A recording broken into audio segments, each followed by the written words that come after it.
Hello friends, நான் இன்றைக்கி வந்து இறால வந்து பிரியாணி பண்ண போகிறேன். அன்றைக்கி இறா வாங்கின வீடியோ உங்கள்கிட்ட நான் காமிச்சிருப்பேன்.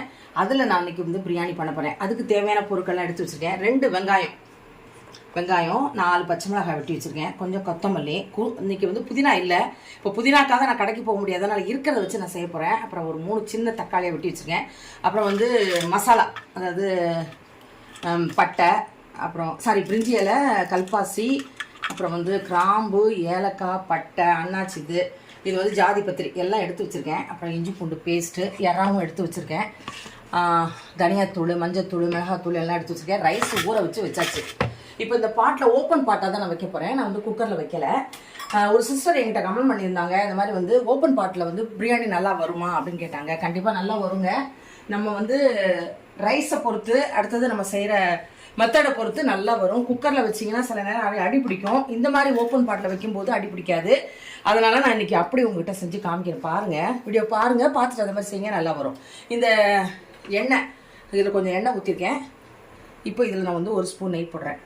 நீங்கள் எண்ணெயும் நெய்யும் கலந்து போடும்போது பிரியாணி வந்து தகட்டாது, நல்லாயிருக்கும், சாப்பிட்றதுக்கு நல்லா இருக்கும். நீங்கள் வெறும் நெய்யிலே பண்ணும்போது உங்களுக்கு கண்டிப்பாக தகட்டும். அதனால் நெய்யும் எண்ணெயும் நீங்கள் கலந்துக்கோங்க. இப்போ நல்லா சூடாயிருச்சு. இப்போ நம்ம வந்து இந்த மசாலாலாம் எடுத்து வச்சுருக்கோம்ல, பிரிஞ்சி இலை, கல்பாசி, அப்புறம் கிராம்பு எல்லாத்தையும் இதில் போட்டுக்கலாம். அது நல்லா வாசனை வரட்டும். நீங்கள் கரம் மசாலா தூள் போடுவோம், ஆனாலும் இது வந்து போட்டிங்கன்னா இன்னும் நல்லா ஒரு, நம்ம பிரியாணினே சாதாரணமாக இதுமாக போடுவோம் இல்லையா. இப்போ ஒரு ஒயிட் ரைஸும் வச்சுருக்கேன். ஹஸ்பண்ட் வந்து கொஞ்சம் தான் சாப்பிடுவேன் நாங்கள், அதனால் அவங்களுக்கு கொஞ்சம் ஒயிட் ரைஸும் வச்சுருக்கேன். எப்படியும் எங்கள் ஜாக்குக்கு சாப்பாடு வேணும், அதனால் எல்லாருக்குமே சேர்த்து வச்சாச்சு. அடுத்தது இங்கே பாருங்கள், கிரேவி பண்ணியிருக்கேன். இறாவில் கிரேவி பண்ணி வச்சுட்டேன். குழம்புலாம் எதுவும் வைக்கலை. இந்த இறா கிரேவியும் அவங்க தயிரும் எனக்கு போதும்ட்டாங்க. அதனால் பிரியாணி, முட்டை, அதுக்கு வந்து தயிர் பச்சடி இப்போ வந்து போட்டாச்சு. அது நல்லா பொரிஞ்சு வாசனை வருது. இப்போ இதில் அந்த வெட்டி வச்சுக்கோல வெங்காயம், அதை போடலாம். இப்போவே நல்லா வாசனை வருது. பச்சை மிளகாய் போட்டுடுறேன். ரொம்ப ஈஸி, பிரியாணி செய்கிறதுலாம் ரொம்ப ஈஸி, டக்குன்னு முடிச்சிடலாம். அது இந்த மாதிரி குக்கரில் செய்யும்போது உங்களுக்கு பிரச்சனையே வராதுங்க. இந்த மாதிரி பாத்திரங்கள் வச்சுக்கிங்க, நல்லா வெயிட்டான பாத்திரத்தை வச்சுக்கிங்கன்னா உங்களுக்கு நல்லா வரும். இப்போ இதில் நான் வந்து கொஞ்சம் உப்பு போடுறேன். ஆல்ரெடி நான் வந்து இறால உப்பு போட்டு வச்சுருக்கேன், அதனால் இதுக்கு தேவையான அரிசிக்கு தேவையான உப்பெல்லாம் போட்டுறேன். இப்போ இது நல்லா வதங்கட்டும், வதங்கின பிறகு காமிக்கிறேன். பாருங்கள், வெங்காயம் நல்லா வதங்கிடுச்சு. இப்போ தேவையான இந்த 1 ஸ்பூனுக்கு இஞ்சி பூண்டு பேஸ்ட்டு போடுறேன்.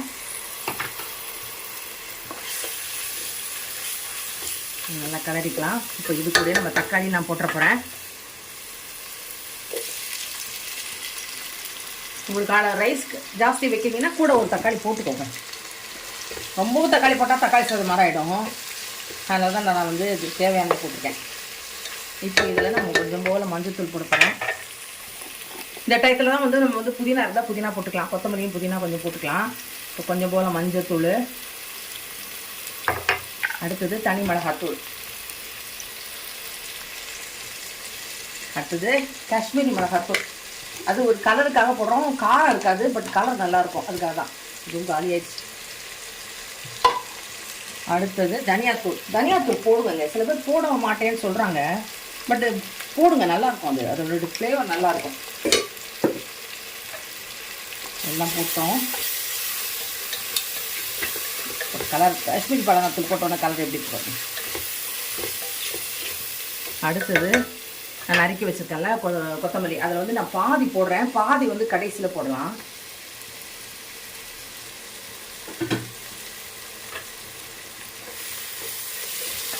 எல்லாம் போட்டாச்சு, மிளகாத்தூள் எல்லாம் போட்டோம். இப்போ நம்ம வந்து இறா போட போகிறோம். எடுத்து வச்சுருக்கேன்ல இறா, அந்த ஒரு கைப்பிடி, அவ்வளோதான். காலி பண்ணிட்ட இறாவும் காலி. இந்த இறால உப்பு போட்டிருக்கேன். இப்போ இது நல்லா கொஞ்சம் சுண்டி வரணும், சுருண்ட மாதிரி வரும் பார்த்தீங்களா. இப்போ இந்த டயத்தில் நான் தயிர் கொஞ்சம் போடுறேன். ஏன் நம்ம தயிர் போடுறோன்னா சாஃப்டாக இருக்கும் இறா. நீங்கள் சிக்கன் பண்ணும்போதும் மட்டன் பண்ணும்போதும் பிரியாணிக்கு இந்த மாதிரி 1 ஸ்பூன் தயிர் போடுங்க. அது வந்து ரொம்ப நல்லாயிருக்கும், உங்களுக்கு கறியை வந்து சாஃப்டாக்கி கொடுத்துரும். அதுக்கு தான் தயிர் போடுறது. இப்போ எல்லாம் நான் போட்டேன். இப்போ இது நல்லா கொஞ்சம் ஆயில் பிரிஞ்சு சுருண்டு வரட்டும் இறா. அதுக்கப்புறம் தான் நம்ம தண்ணி ஊற்றிட்டு ரைஸை போட்டு தம் பண்ண போகிறோம். இப்போ மூடி வச்சுக்கலாம். இது வேகட்டும், கட்டி காமிக்க. பாருங்கள் எப்படி நல்லா எண்ணெய் பிரிஞ்சு வந்துச்சு பார்த்தீங்களா? இந்த டயத்தில் நான் தண்ணி ஊற்ற போகிறேன். இதில் இருக்கிற காரம்லாம் நீங்கள் செக் பண்ணிக்கோங்க. நான் ரைஸ் நல்லா ஊற வச்சுருக்கறனால தண்ணி அளவு கம்மி பண்ணுறேன். உங்கள் ரைஸுக்கு தகுந்த மாதிரி நீங்கள் தண்ணி ஊற்றிக்கலாம். ஏன்னா ஊறிடுச்சுன்னா கொஞ்சம் ரைஸ் வந்து சீக்கிரம் வெந்துடும். அதனால் நம்ம தண்ணி அளவு கம்மி பண்ணிடலாம். சில பேர் அப்படியே டைரெக்டாக உடனே எடுத்து போடுறவங்க இருந்தால் நீங்கள் எந்த அளவு வைப்பீங்களோ அந்த அளவு வச்சுக்கோங்க. நான் நல்லா ஊற வச்சுட்டேன். அதனால் 2.25 எனக்கு தேவையான அரிசி எடுத்ததுக்கு 2.25 தண்ணி ஊற்றிருக்கேன். இப்போ இது நல்லா கொதிக்கணும். கொதிச்ச அப்புறம் தான் நம்ம ரைஸை போடுவோம். சரிங்களா? அவ்வளோதான். இது நல்லா கொதிக்கட்டும். அப்புறம் ரைஸ் போட்டுட்டு தம் போடுறதை உங்கள்கிட்ட காமிக்கிறேன். பாருங்கள் தண்ணி நல்லா கொதிச்சிச்சு. இப்போ நான் வந்து கரம் மசாலா தூள் போடுறேன். இப்போ ரைஸ் போடலாம்.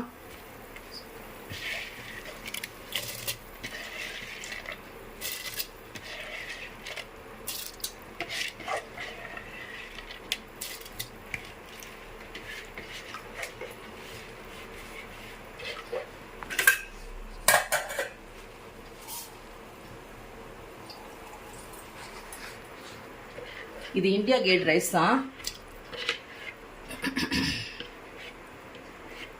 போட்டாச்சு ரைஸு.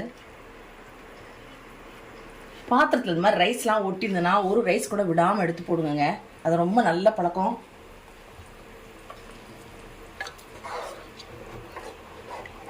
அவ்வளோதான். இப்போ இது நல்லா கொதிச்சு கொஞ்சம் தண்ணி வத்தட்டும். அதுக்கப்புறமா நம்ம ஸ்டவ்வை சிம் பண்ணிவிட்டு தம் போடலாம். பாருங்கள் தண்ணியெல்லாம் வத்திருச்சு பார்த்தீங்களா? இப்போ நம்ம வந்து ஸ்டவ்வை சிம் பண்ணிடணும். நல்லா ஃபுல்லாக சிம் பண்ணிவிடுங்க. இப்போ இதை மேலே இந்த தட்டை வச்சுட்டு இதுக்கு மேலே நம்ம அந்த இடி உருளை வைக்கணும். அதை வந்து டிஸ்டர்பே பண்ணக்கூடாது, அப்படியே விட்டுறணும். ஏன் நான் இதை இப்படி வைக்கிறேன்னா இதில் வழியே ஆவி வரும், இதில் ஆவி வராது. அதனால தான் இந்த தட்டை போட்டு இது வெயிட் வச்சுருக்கேன். இது அப்படியே நல்லா கொஞ்சம் நேரத்துக்கு அப்படியே இருக்கட்டும். அதுவே அழகாக சுண்டி உதிரியாக வந்துடும். நான் உதிரியை எடுத்துட்டு உங்கள்கிட்ட எப்படி இருக்குன்றதை காமிக்கிறேன். ஃபுல்லாக சிம் பண்ணிடுறோம் ஸ்டவ்வை. இவ்வளோதான். பாருங்கள் எடுத்துட்டேன். பாருங்கள் கொத்தமல்லியும் போட்டுட்டேன். இங்கே பாருங்கள் அடி பிடிக்கவே இல்லை. பாருங்கள் அதுக்காக தான் நான் இப்படி காமிக்கிறேன். பார்த்தீங்களா? அடி பிடிக்கவே இல்லை. கொஞ்சம் வந்து நான் நெய்யெல்லாம் ஊற்றலை திரும்ப. சில பேர் வேணும்னா நீங்கள் ஊற்றிக்கோங்க. இதுவே நல்ல ஆயிலாக தான் இருக்குது, அதனால் நான் ஊற்றலை. இப்போ நான் வந்து அவிச்ச முட்டை இங்கே போட்டிருக்கேன். எங்கள் சாதம் வந்துட்டு ஒயிட் ரைஸு. இது முட்டையை உரிச்சிட்டு தயிர் பச்சடி வச்சுட்டு நான் வந்து ப்ரெசென்ட் பண்ணி உங்கள்கிட்ட காமிக்கிறேன். சூப்பரான எறா பிரியாணி ரெடி. நான் கொஞ்சம் தண்ணி கொஞ்சம் ஜாஸ்தியாக தான் வச்சுருக்கேன். ஏன்னா எங்கள் ஹஸ்பண்டுக்கு வந்து உதிரியாக சாப்பிட பிடிக்காது. அதுக்காக தான் கொஞ்சம் தண்ணி கூட வச்சுருக்கேன். உங்களுக்கு உதிரியாக பண்ணால் 2 அழகு கரெக்டாக ஊற்றிக்கோங்க. உங்கள் அளவுக்கு பிரகாரமாக ஊற்றிட்டு நீங்கள் பண்ணலாம். கொஞ்சம் தண்ணி வேணால் நீங்கள் கம்மி பண்ணிக்கோங்க. நான் கொஞ்சம் தண்ணியாக இருக்கணும் தான் கொஞ்சம் இப்படி வச்சுருக்கேன். எப்படி இருக்குது பாருங்கள், சூப்பராக இருக்குது. இதான் எறா பிரியாணி ரெடி ஆயிடுச்சு. இப்போ முட்டை வந்து வெந்த பிறகு நான் தட்டில் வச்சு உங்கள்கிட்ட ப்ரெசென்ட் பண்ணி காமிக்கிறேன். பாருங்கள் பிரியாணி ரெடி பண்ணிட்டேன் சூப்பராக. அதில் வந்து அந்த பாத்திரத்தையும் முட்டை காமிக்கிறேன். பாருங்களேன் ஒட்டவே இல்லை, நல்லா கருகாமல் சூப்பராக வந்துருக்குங்க. பாருங்கள் பாத்திரத்தில் பாருங்கள் ஒட்டவே இல்லை. இந்த மாதிரி பாட்டில் வைங்க, ரொம்ப நல்லா வரும். நான் கொஞ்சம் வந்து உதிரியாக இல்லாமல் கொஞ்சம் இதுவாக வச்சுருக்கேன். ஏன்னா ஹஸ்பண்ட் அப்படி இருந்தால் தான் சாப்பிடுவாங்க, அதுக்காக தான் அப்படி வச்சுருக்கேன். அடுத்தது ஒயிட் ரைஸும் ரெடி ஆயிடுச்சு. அதுக்கு வந்து எறா தொக்கு, தயிர், இவ்வளோதாங்க எங்கள் வீட்டு மத்தியானம் லஞ்சு. ட்ரை பண்ணி பாருங்கள். இதே அளவில் நீங்கள் உங்கள் அரிசியை வச்சு செஞ்சு பாருங்கள். எப்படி இருக்குன்னு சொல்லுங்கள். நெக்ஸ்ட் நம்ம இன்னொரு ரெசிபியோட உங்களை நான் மீட் பண்ணுறேன். பாய்.